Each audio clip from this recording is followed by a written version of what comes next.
about Exelon, just so you have a context. Exelon is a Fortune 150 company, and it's one of the nation's cleanest, lowest cost generation fleets, and some of the largest competitive retail and regulated customer bases in the United States. We operate in 47 states, the District of Columbia, and in Canada. We're not totally international yet, but for a utility services company, that big a footprint is not very common. And we have 3 different operating businesses, and it's power generation, energy sales, and utilities. And just to give you an idea, 20% of the nation's nuclear fleet is owned and operated by Exelon. And we have wind, solar, and natural gas generation as well. We no longer have coal generation. We believe that is a fuel that's past its time, and because of the environmental issues with it, so we don't have coal generation.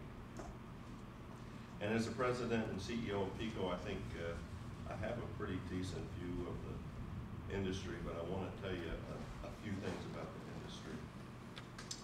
Beginning in the 70s, there were a few facts that were widely accepted as true, not challenged at all. The first is that the cost of energy would continue to rise, and that it would drive the deindustrialization of the United States.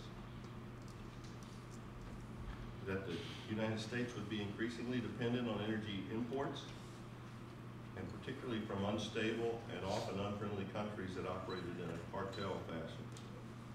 And that cities such as Philly were in irreversible decline as residents and businesses fled to the suburbs rather than. Does that resonate with folks here? No.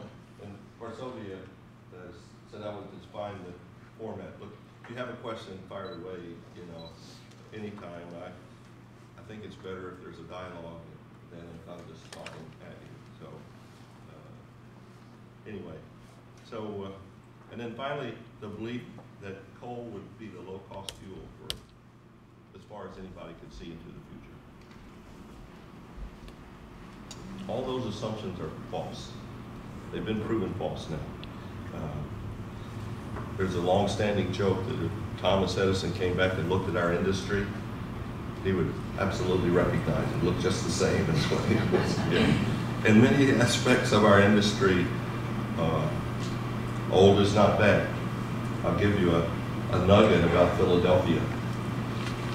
In the center city, I don't expect this to mean a lot, but it's still powered by 2-phase, 5-wire supply system.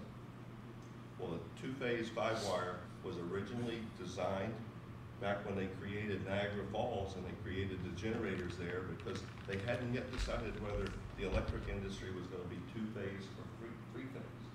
Well, history has come and gone, and the industry decided it was going to be essentially a 3-phase industry. And so we're still operating a network that we need to do technical manipulations to make it work as a 2-phase system. But that's 100-year-old technology. And our customers couldn't afford for us to go dig up the streets and replace all of it all at once. So we just gradually change pieces out. But and it's very reliable. Philadelphia, for large cities, is generally number 1 or 2 in the nation as far as reliability. And I know all of you can probably tell me a story about when your power went out, but generally